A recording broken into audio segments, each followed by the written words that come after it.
Jalinan kasih Yefta Siregar dan Bunga Sihombing dipisahkan oleh maut. Dari unggahan Facebook Kristawati Sri Rejeki Selayan, diketahui Yefta dan Bunga sudah berpacaran selama 5 tahun. Selamat pagi. Kita panggil ya. Kita kalau dipanggil nama, iya kan?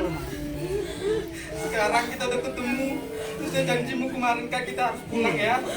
Kalau mau pulang lihat aja. Aku nggak bakal ngomong apa-apa lagi sama. Keduanya sudah lama tidak bertemu karena Yefta bekerja di Jakarta dan Bunga di Timika, Papua.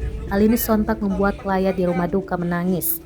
Yefta terus menceritakan kenangan dan kerinduannya kepada Bunga Sihombing, termasuk rencana Yefta dan Bunga untuk pergi liburan.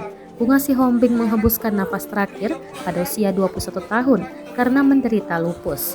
Yefta tak menyangka pertemuan dengan Bunga di rumah almarhum Aceh Tenggara adalah pertemuan terakhir, padahal keduanya sudah berjanji akan bertemu di awal tahun.